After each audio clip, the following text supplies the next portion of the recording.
Olá pessoal, vamos continuar aqui. Nós vamos falar sobre a camada de link de dados, que é a camada 2 do modelo OSI, tá ok? Bom, a finalidade, né, o objetivo é explicar como o controle do acesso à mídia na camada de enlace suporta a comunicação entre redes. A finalidade da camada de link de dados é descrever o objetivo e a função da camada na preparação da comunicação para a transmissão de determinado meio físico. Então, o que ela faz? Dependendo do tipo de topologia, ela recebe a informação do meio físico, né, digamos assim, do cabeamento, da mídia de transmissão de dados ali da placa de rede, faz a conversão para o sinal, né, da respectiva mídia e envia esse dado na rede, tá? Então, a camada data link, né, ou enlace de dados, como a gente falou anteriormente, ela é responsável pelas comunicações entre placas de interface de rede do dispositivo final. Então, tem uma placa em um computador aqui, uma outra placa em outro computador. Pode ser uma placa, pode ser um switch, pode ser um hub. Não, embora o hub não usamos mais, já falamos sempre bastante sobre isso, né? Não é mais usual o hub, né? A funcionalidade dele não tem mais sentido. Então, mas ainda existe, né? Então a gente sempre usa como exemplo, tá? Então tem aqui um PC1, esse PC tem um IP, esse IP precisa trafegar na camada 1, 2 e 3. A camada 1, ela vai só converter bits, né, em pacotes, vai transformar os bits, né, em frames, isso que nós vamos ver agora. Então ele vai passar para a camada 2 e camada 3, onde ele vai receber o IP na camada 3. Então o que, que ele faz? A gente tem uma estrutura chamada cabeçalho. Então esse cabeçalho tem o Destination NIC, que é no caso aqui o Source IP, e o Destination IP aqui, ó. Tá vendo? Ele tem aqui a informação. Então o IP de origem e IP de destino. Isso aqui todo mundo está habituado, já entende bem como é que funciona, né? No caso aqui o PC1, IP final 110, IP aqui final 5. No caso, na camada 2, o que, que vai acontecer? Ele vai adicionar aqui os endereços dos MAC addresses, né? Os MACs, né? O que, que é o MAC? Media Access Control. Então, quando a gente fala MAC, sim, né? Não é aquela marca de maquiagem, nem McDonald's, né? Ele diz respeito à Media Access Control. Estou fazendo com o mouse, tá, pessoal? Então, a visão fica prejudicada por conta disso. Então, o que, que ele faz? Você tem... Deixa eu me situar aqui. Então ele permite que os protocolos de camada superior acessem a mídia da camada física. Então o cara do IP aqui, ó, o IP não sabe quem é a placa. Então é a camada 2 do modelo OSI que vai permitir. Então dentro do modelo OSI, das camadas 1, 2 e 3, a gente chama de camadas de hardware, tá? Então a gente pode pensar o seguinte, né? Aqui eu tenho a camada de rede, camada de link, né? Eu vou colocar de link aqui mais fácil, que é a camada de enlace e a camada física, tá?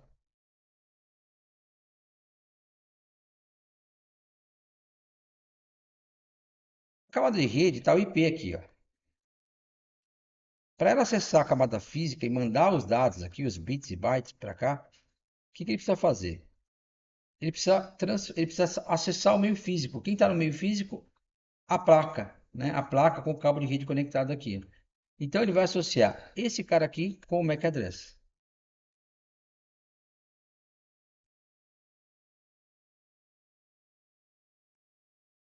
Ele também executa detecção de erros e rejeita quadros corrompidos. Vamos entender um pouquinho isso aqui.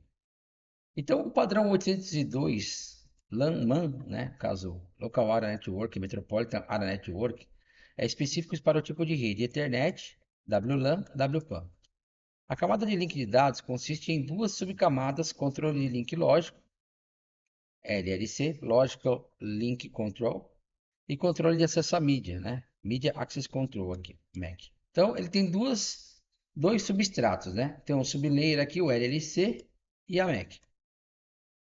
Na camada 2, para a gente situar, o IE 802.3 é toda aquele capítulo que nós falamos sobre os protocolos Ethernet. E aí eu tenho vários Ethernet Standard padrões, tá vendo? Para Fast Ethernet, Gigabit Ethernet, entre outros, tá?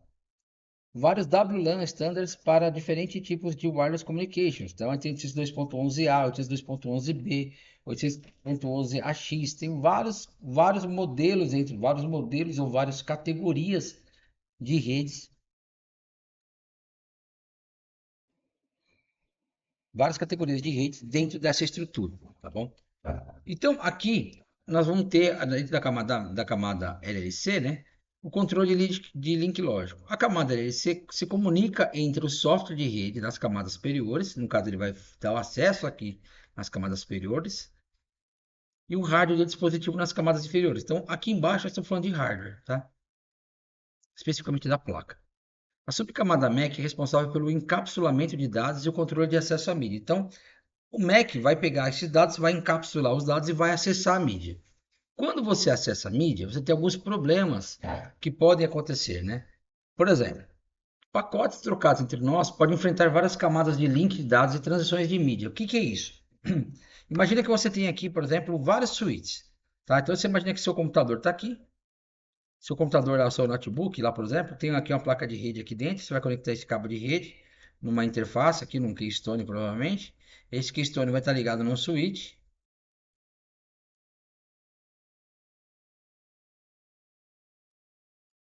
né? Um switch, colocar aqui, ó, switch.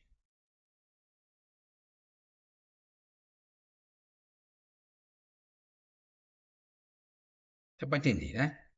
Esse switch vai estar conectado, por exemplo, em outro switch. Vou colocar aqui, ó, S1, S2. São dois switches. Então, os meus switches aqui, o que vai acontecer? Quando você manda a informação daqui, ele vai fazer o seguinte: camada 1 e 2 e 3 do modelo OSI aqui, ó. Beleza? Entre esses dois operários aqui, eu tenho camada 1, 2 e 3 do modelo OSI. 1, 2, 3. Por que que não tem mais, professor? Não tem mais camada do modelo OSI aqui, porque você não está abrindo o arquivo, você não está abrindo o pacote, tá?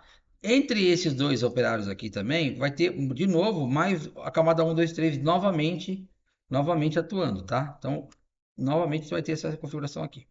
Então, ele faz o seguinte, ele faz aqui, ó, camada 3, 2, 1, encapsula, manda pelo meio físico a informação. Chega aqui no outro lado, o que que ele faz? Ele recebe, sobe, reendereça novamente e faz o tráfego novamente. Quantas vezes? Quantas vezes você tiver um nó de rede para passar, tá? Então ele vai aceitar uma mídia de rede, vai desencapsular o quadro para expor o pacote encapsulado, encapsula novamente o pacote em um novo quadro, encaminha o novo quadro no meio dos próximos segmentos de rede. Fica estranho, né, você explicar isso desta maneira. Como é que você pode entender melhor? Imagina que você tem uma caixa de uma mercadoria que está numa logística de São Paulo. Você precisa mandar para São Paulo. Então, ele chega na logística de São Paulo, ele coloca lá o endereçamento e fala assim, cara, para qual região isso aqui vai? Isso vai para a região do Rio de Janeiro. Só que o Rio de Janeiro é grande, né? Tem várias cidades no Rio de Janeiro, vários bairros, várias localidades. O que que você faz? Você vai ter que distribuir para o lugar mais próximo que aquela informação vai chegar. Ou, se não tiver jeito, você vai ter que passar por ali. Agora, vamos imaginar aqui que eu tenho aqui no meio do caminho o Rio de Janeiro e esse aqui seja o caminho mais fácil para eu chegar no Espírito Santo, né? Pensando na lógica de transporte. O que ele ia fazer? Na logística de São Paulo, ele vai redistribuir. Ele fala assim: ó, tem um caminho direto para o Espírito Santo? Não, não tenho. Qual o mais próximo? O Rio de Janeiro.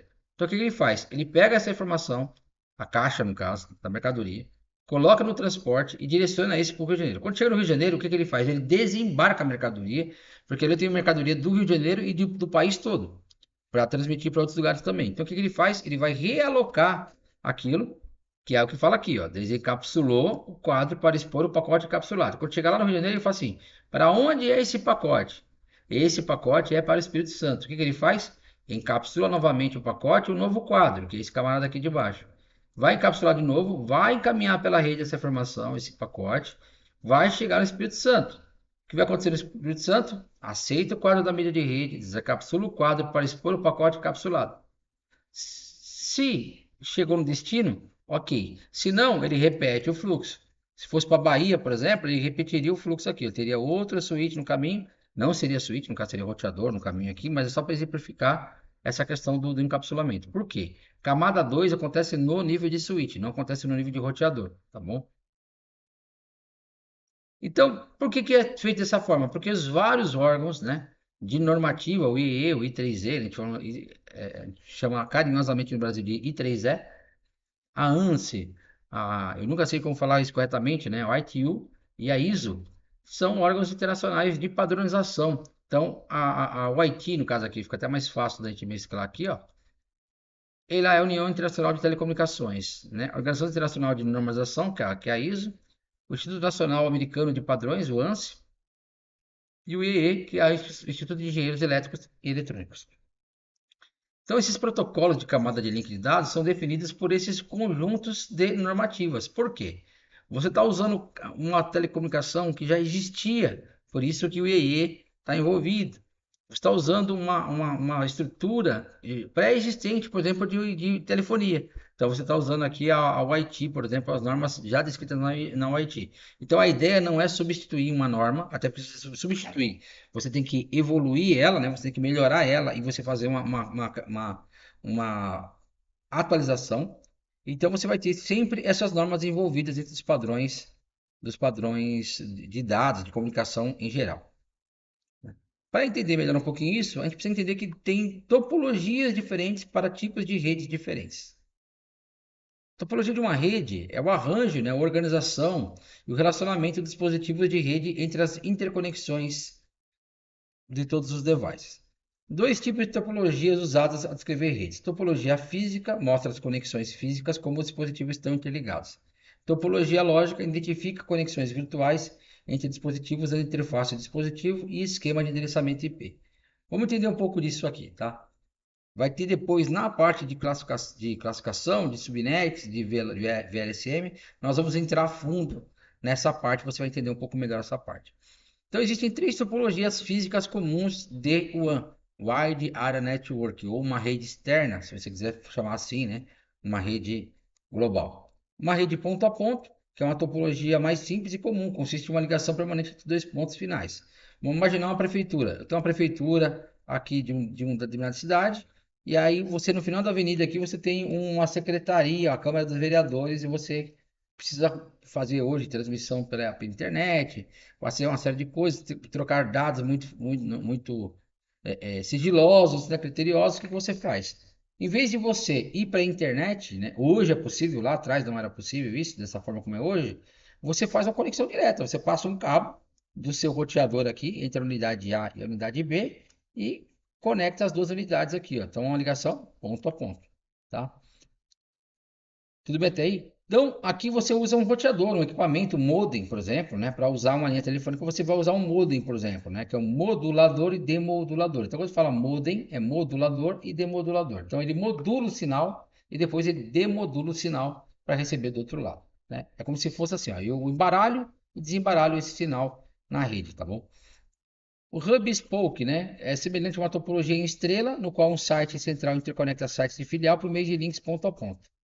Então, a topologia estrela, que é a mais conhecida, né, a mais utilizada, como que ela funciona? Você tem um elemento central na sua rede que vai te dar subsídio para você interconectar todos os cabos. Então, pensa o seguinte, você tem um switch, você tem a figura do seu modem lá do provedor na sua casa e você conecta aqui uma impressora.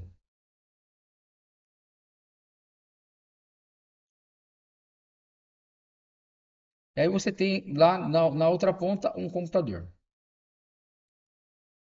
Aí você tem hoje, né, uma TV na sala lá que tem um cabo de rede conectado porque você quer ver o streaming e você não quer usar o Wi-Fi, por exemplo, porque o Wi-Fi é mais lento, né? Perde um pouco mais tem mais latência em relação ao cabeamento, tem que fazer. Então você tem esses três dispositivos aqui, por exemplo, você tem um dispositivo central, que é o nosso switch. O que que o switch faz? O switch faz isso aqui, ó. Ele cria uma tabela, ele é inteligente, né? O que que ele faz? Ele cria uma tabela e ele faz o seguinte, ele associa o MAC address com o IP. Então ele fala quem é o primeiro cara. O primeiro cara, ele vai falar aqui o MAC address e vai associar o IP desse cara aqui. O que que muda? Eu posso trocar esse MAC de porta. Eu posso pegar o cabo e colocar da porta 1 à porta 2. O que vai fazer? Ele vai descer para a porta 2, se tiver essa porta 2, e vai fazer o seguinte: vai colocar o MAC aqui e vai associar o IP. Tudo bem? O IP pode ser configurado manualmente, pode ter um protocolo de configuração do IP, que é o DHCP na rede, pode ter alguém fazendo isso para você lá, tá bom? Então, essa é uma configuração estrela. Então, você tem praticamente isso aqui, né? Você tem um equipamento central, você tem vários. elementos conectados. O problema dessa solução é o custo de cabo, né? Você tem um cabo para cada para cada conexão de host. Numa conexão desktop ponto a ponto dentro de uma empresa, numa casa, isso vale muito a pena. Numa conexão empresarial, por exemplo, de alto nível, por exemplo, já fica um pouco estranho. Aí entra mais sentido você ter outras topologias mescladas, como o caso de anel e como o caso de malha, que é o que vai falar aqui na sequência, tá? Basicamente, o que que é a malha? A malha vai ser a junção de vários modelos diferentes numa mesma rede, tá? As topologias ponto a ponto físicas conectam diretamente dois nós. Já tinha um exemplo aqui. Os nós não podem compartilhar a mídia com outros hosts, então porque eu tenho uma conexão de A para B, né? De node 1 para node 2, de node 2 para node 1. Ponto. Como todos os quadros da mídia só podem viajar de ou para os dois nós, os protocolos WAN ponto a ponto podem ser muito simples. Então, é uma implementação simples de ser feita. Dispositivos finais em LANs, no caso aqui, ó, uma topologia em estrela. No caso da topologia estrela aqui, ó, nessa visualização, tá errado isso aqui porque tá faltando o switch aqui, ó. Se eu não tiver o switch aqui, essa topologia estrela não consegue acontecer dessa forma. Por quê? Porque basicamente eu não tenho duas conexões de rede e eu não tenho um equipamento que vai fazer uma junção. Esse equipamento é o switch que vai ficar aqui no meio da topologia estrela.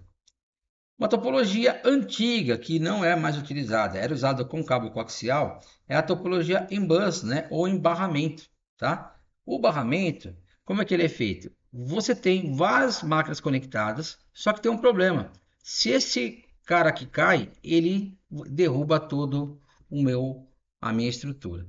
Então, olha só que interessante. O barramento, ele depende de todos os nós, ele passa pelos nós como ponto de conexão. Tá? No barramento, quando você enxerga assim, o barramento na realidade ele é muito parecido com a topologia Talking Ring, né? Que é a topologia em anel. Topologia em anel ele faria isso, né? Não dessa forma como está aqui, mas ele faria isso aqui, ó. Dessa máquina conecta aqui, aí eu teria que ter duas placas de rede, tá? Duas interfaces para poder fazer isso. Fazer uma interface de entrada e uma interface de saída. Embora as duas pudessem trabalhar em full duplex, mas eu teria duas conexões. Então, do A para o B, do B, é assim por diante, né? Você vai fazendo aqui o anelzinho aqui entre todos, certo ou não?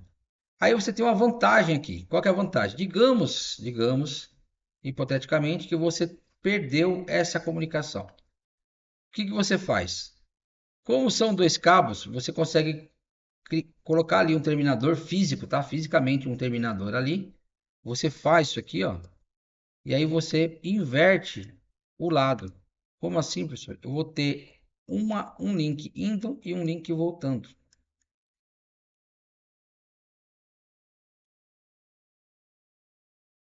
Então você imagina que você quer mandar a informação aqui da máquina A, né? B, C, D, E, F, G, H, para a máquina H.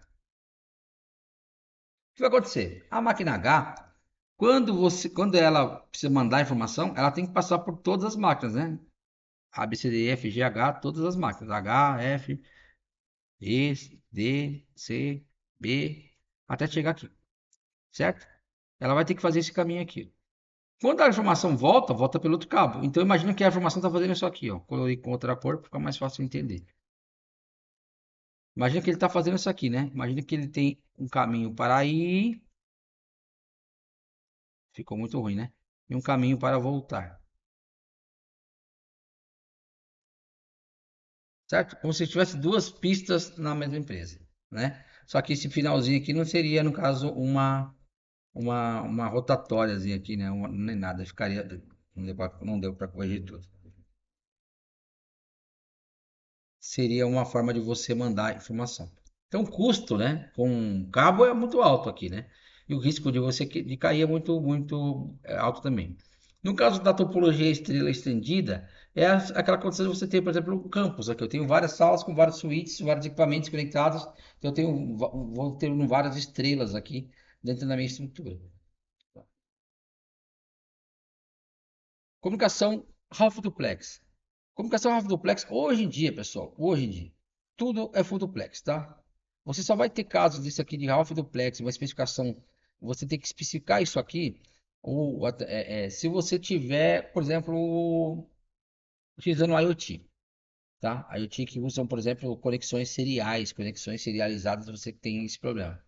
Então, ele só permite um dispositivo envie ou receba de cada vez uma mídia compartilhada. Então, imagina que você tem aqui uma única pista, né, uma única rua, certo?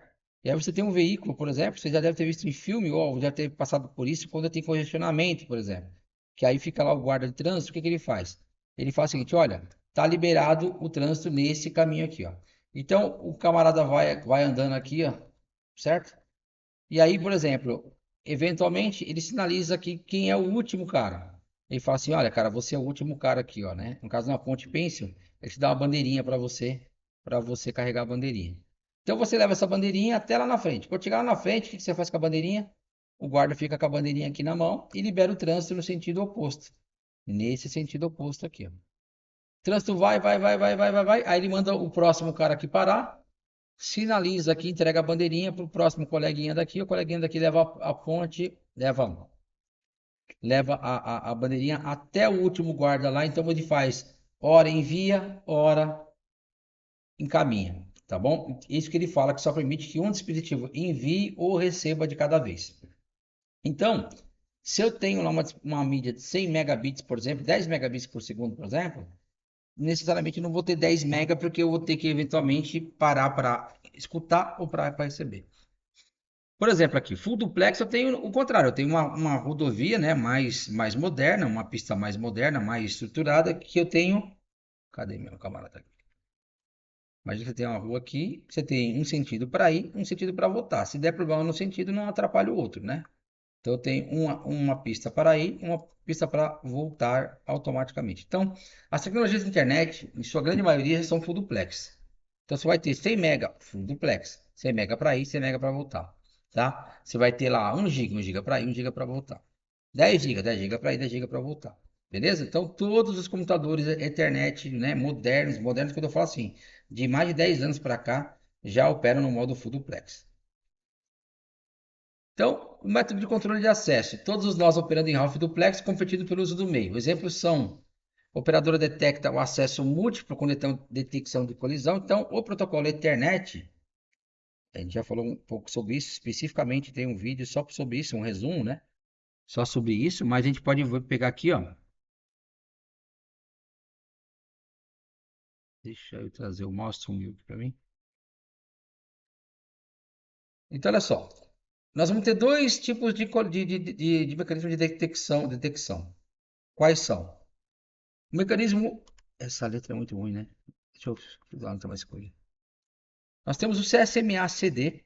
Então, o CSMA diz respeito a Carry Sense Multiple Access, né? Então, controle de carga, né? Uma sensibilidade para o controle de carga de múltiplos carregadores, por exemplo.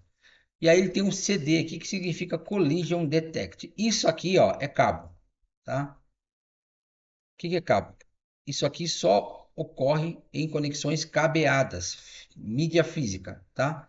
E o CA é o Collision Avoided. O Collision Avoided é o mecanismo usado para a rede wireless,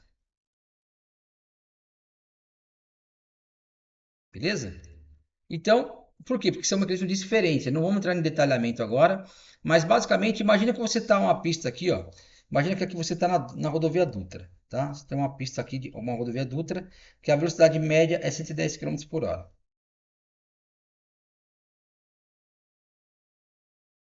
tá? Colocar de 100, 90, 110, não importa muito agora aqui, tá? Agora imagina que você tem uma pista vicinal aqui, ó. Então, o município de Guarulhos, vou fazer azulzinho aqui, ó, que a velocidade média é 60 km por hora. Tudo bem? E aí você tem que entender uma coisa, você acaba. Quem dirige, por exemplo, já tem uma noção disso, né? Deveria, pelo menos. Que é o slot de tempo. São slots de tempo. O que é slot de tempo? Existe um slot de tempo que eu vou transmitir para cá para fazer essa transição aqui, ó. Por exemplo, se eu tiver um slot de tempo igual para a rodovia Dutra aqui, ó, e para a vicinal, e eu não posso, por exemplo, entrar aqui quando o veículo está aqui, ó, muito próximo de mim. O que eu tenho que fazer? Eu tenho que esperar um slot de tempo maior. Então, provavelmente, quando o veículo tiver, né, não tiver ninguém nesse intervalo aqui, ó, dos três próximos, eu consiga adentrar na pista aqui em segurança. Isso acontece no Collision Detect aqui, ó. Ele manda o pacote, e aí se tem uma colisão, ele faz o seguinte, ele espera o dobro do tempo. Como a gente não está falando de ser vivo nem nada aqui, né, uma transmissão, ele retransmite aquele pacote no meio físico até ele equilibrar a velocidade, tá? Por isso que você não deveria, de preferencialmente, misturar velocidades distintas de rede. Eu tenho dispositivos categoria 5E, que trafegam basicamente a 10, 100 MB, e eu tenho uma categoria 6, por exemplo, na rede switches novos, por exemplo, trafegam a 100, a 100 mega, 1 giga ou até mesmo 10 giga. O que vai acontecer? A velocidade da rede cai quando os dispositivos mais lentos transmitem dados. Como que eu faço para mitigar isso? Eu equilibro a minha rede, né, aquela rede de malha, por exemplo, colocando, por exemplo, todos os devices com velocidades inferiores abaixo, nos níveis abaixo. E coloco os switches, que o pessoal hoje chama de switch de distribuição ou switch core, com velocidades maiores, tá? Então você tem, por exemplo, o rede score com 10, 100 gigabits, 400 gigabits, até 1 terabit de transmissão de dados hoje em dia, né? Com placas AMOLED, placas de fibra ótica que fazem essa transmissão aqui. Então, basicamente, o que eu faria aqui, ó? Né? Você teria suítes menores aqui, que se chama suítes de acesso. Então, o dispositivo final está acessando esse camarada aqui, tá? Uma velocidade inferior.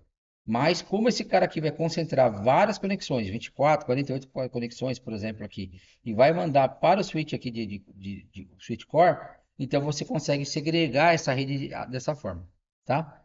Isso a gente chama de verticalização, tá? E tá certinho, não tem nenhum problema disso aqui. O problema maior é quando você coloca, por exemplo, um dispositivo 10 aqui você pega uma conexão e conecta aqui direto no meu switch core, isso daqui. Então isso pode te prejudicar, não é o ideal, tá? A operadora detecta o acesso múltiplo com prevenção de colisão. No CSMA-CA, que é o wireless, não há forma de você evitar colisão, porque é wireless, né? Não tem um controle de acesso ao meio diretamente como acontece no cabo. Então, o cabo, se você pensar, é um túnel. Você consegue controlar o túnel daquela forma que eu falei para vocês anteriormente. Você consegue colocar um token ali, verificar o tempo de resposta e saber se o túnel está liberado ou não. Consegue fazer isso. No CSMA não existe isso, né? Você pode ter vários dispositivos transmitindo e vai haver simultaneamente em direções semelhantes à sua, porque são redes em formato aberto, né? 2.4 GHz, 5 GHz são em formato aberto. Então você não tem como fazer isso. Para isso, existe um mecanismo que você envia lá uma bolinha, digamos assim, um token, e espera ver se responde, e aí você começa a transmitir quando o sinal está liberado. Por isso a previsão de colisão. Você percebe isso claramente quando você vai usar a internet sem fio em lugares muito populosos, por exemplo, vai para a escola nos horários de pico. Né? Na entrada, por exemplo, você tem um pico ali de um monte de gente chegando, conectando. Quando você conecta, aquela velocidade cai por conta dessa questão do CSMA-CA. Tá bom? O CSMA-CD, usados por LANs e Ethernet herdados, que a gente falou até agora há pouco, funciona no modo Half Duplex, onde apenas o dispositivo envia ou recebe de cada vez.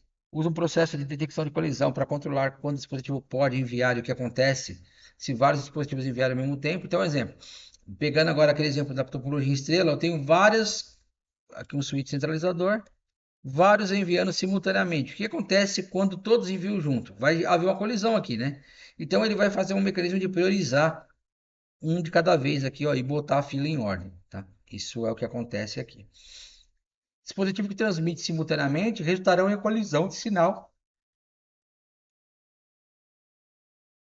na mídia compartilhada. O dispositivo detecta a colisão, aguarda um período aleatório, que nós falamos agora há pouco, né? E geralmente não é tão aleatório, geralmente é o dobro do tempo que ele estava transmitindo. Se ele transmite 100 megabits por segundo, ele começa a transmitir uma velocidade inferior a essa. O CSMA-CA é usado por WLANs, né? 802.11. Funciona no modo Half Duplex, onde apenas um dispositivo envia ou recebe de cada vez. Usa um processo de prevenção de colisão para controlar quando o dispositivo pode enviar e o que acontece se vários mandarem ao mesmo tempo. É a mesma coisa, tá? Ele vai fazer a mesma coisa, só que de forma diferente. O CD, o cabeado, ele envia um token na rede, espera o tempo de resposta, verifica o tempo de resposta e adapta o tempo de acordo com aquela velocidade. O CSMA-CA, ele vai mandar, se não tiver colisão, ele continua enviando, aleatoriamente e abruptamente. Se houver algum problema nessa comunicação, ele para de enviar. Por isso que a comunicação wireless tende a dar mais problemas, não é tão garantido quanto o cabeado. Ao transmitir, os dispositivos também incluem a duração, que a gente falou agora, né? A duração de tempo necessária para a transmissão. Ele tem um mecanismo no cabeçalho que verifica os tempos de chegada, e é por isso que você tem o throughput. O que é o throughput? Throughput é a diferença entre os dados realmente enviados na rede e os dados que você recebeu. Então, exemplo, quando você compra lá uma caixa, né? Alguma coisa vem lá, um móvel para você, ou um produto, ele vem numa caixa embalada, aquela embalagem você joga fora. Você joga fora o papelão, joga fora o plástico, o isopor. Você dispensa aquele material, porque aquele material serviu para proteger o item que você adquiriu. É exatamente o mesmo conceito. O item que você adquiriu aqui é o pacote de dados, tá? Então você está adquirindo o item, está mandando esse item pela rede, e esse item está indo para você, e ele vai cheio de embalagens, quantas forem necessárias, né? Etiqueta e tudo mais. Então aqui, né, o quadro de link de dados, para a gente entender o que acontece. Justamente essa embalagem que nós estamos falando agora, esses dados são encapsulados pela camada de link de dados com cabeçalho e um trailer, né, para formar um quadro. Um quadro de link de dados tem três partes: cabeçalho, dados e trailer. O campo de cabeçalho do trailer varia de acordo com o protocolo da camada de link de dados. Então eu posso ter vários protocolos, eu posso ter, né, vamos ver alguns protocolos aqui para a gente ver como que ele trabalha.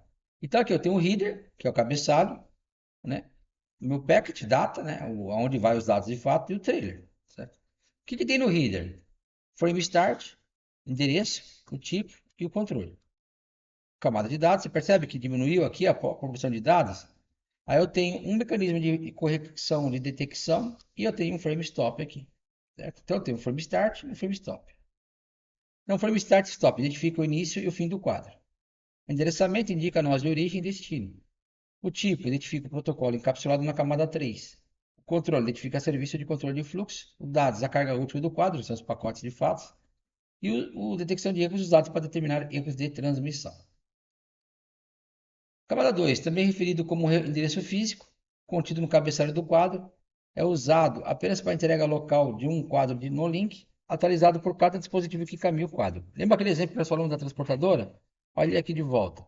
Eu tenho o PC1 enviando informação para o meu web server aqui na porta no IP99. Aparentemente é uma conexão simples aqui, só que ele vai passar por três steps aqui. Ele vai fazer o encapsulamento, lembra lá? Ó, vai encapsular e desencapsular o dado, né? Encapsulou, chegou aqui no R1, repete o processo. Chegou no R2, repete o processo até chegar no destino final. Se tivesse 30, 20 steps aqui, ó, 20 saltos, esse espaço aqui a gente chama de hope ou salto. Hope em inglês, salto em português, tá? Então, hope ou salto. A topologia lógica e a mídia física determinam o protocolo de link de dados utilizado. Você está usando uma topologia em anel, o tempo vai ser diferenciado. Você está usando o OSIS 2.11 sem fio, mesma coisa. Usando uma conexão ponto a ponto, peer-to-peer, né? Não peer-to-peer, não. É point-to-point, desculpa. Confundi os conceitos. O point-to-point e o controle de laço de dados de alto nível, HDLC ou Frame Relay, né? Frame Relay não se usa mais, tá? Uma tecnologia que usava rede não fibra, até tinha Frame Relay com fibra, mas é uma tecnologia que usava links de dados baseados em linhas telefônicas, tá? Então, todo esse parafernália de tecnologias aqui, ó, seriam os meus transportes. Então, é como se eu te dissesse assim, cara, um vai por avião, outro vai por trem, outro vai por carro, outro vai por carroça, outro vai por charrete, outro vai por carreta, barco. O meio físico vai ter todos os tipos de comunicação possíveis no meio físico, tá? Então, não importa qual ele vai utilizar, se no meio do caminho ele vai pegar um Starlink e vai para o satélite, não importa. O que importa é que ele vai ter que fazer esse caminho ao longo do processo. Cada protocolo executa e controle de acesso à mídia para topologias lógicas especificadas. Então, aqui, né, vai ter um exercício depois para vocês verificarem isso aqui, mas é uma coisa bem relativamente simples em relação a isso, tá ok? Então, o que a gente aprendeu aqui, né? Camada de enlace do modelo OSI prepara dados para a rede física. A camada link de dados é responsável pela placa de interface de rede NIC para comunicações de placa de interface de rede. Então, quando você vê NIC, não pensa só a placa de rede do computador, tá? Pensa toda a comunicação de rede Ethernet no meio do circuito. Pode ser um switch, pode ser uma porta Wi-Fi, por aí vai. Camada de link 802. A camada de link de dados e LAMAN consiste de dois segmentos, né? LLC e MAC. Os dois tipos de topologia usados em redes LAN e WAN são físicas e lógicas. Por quê? Eu posso ter uma conexão física que se comporta diferentemente na lógica, tá? Depende do equipamento que eu tenho lá. Então, eu posso ter uma topologia, por exemplo, em anel, que se comporta como um barramento, né? Geralmente bem dessa forma. Ou uma topologia em estrela que se comporta também como outro tipo de configuração, dependendo do protocolo que eu for usar. Três tipos de comum topologia WAN, montar ponto, explicamos, hub, né, spoke, né, que seria a estrela, e malha. As comunicações semiduplex trocam dados em uma direção de cada vez, né, half duplex aqui no caso, full duplex simultaneamente. Em redes multi-access, baseada em contenção, todos os nós estão operando em half duplex, porque eu tenho que ter uma tokenização para saber quem está mandando, imagina uma rotatória, né, quem está entrando e saindo daquela rotatória. Exemplos de métodos de acesso baseados em contenção, CSMA-CD e CSMA-CA, tá vendo? Ele fala só aqui, ó, para LANs, redes locais, para WLANs, né, Wireless Local Area Networks, no caso do CA. Quadro de link de dados tem três partes básicas, cabeceira de dados e reboque, né, no caso trailer. Essas traduções ficam meio ruins, né? Os campos de quadro incluem sinalizador, indicador de início, parada de quadros, endereçamento, tipo, controle de dados e detecção de erros. Endereços de link de dados também conhecidos como endereços físicos, MAC address. Endereços de link de dados são usados somente para entrega local de links adequados. Vocês não tem uma comunicação que eu possa acessar diretamente o MAC address, tá bom, pessoal? Isso tem que passar por essa camada, somente por equipamentos feitos dessa camada. Estou utilizando o material do Cisco somente como referência, tá ok? Na próxima aula a gente vai entrar mais a fundo na questão dos endereçamentos IPs, como a gente calcular redes e subredes, tá ok? Muito obrigado, pessoal. Até a próxima aula.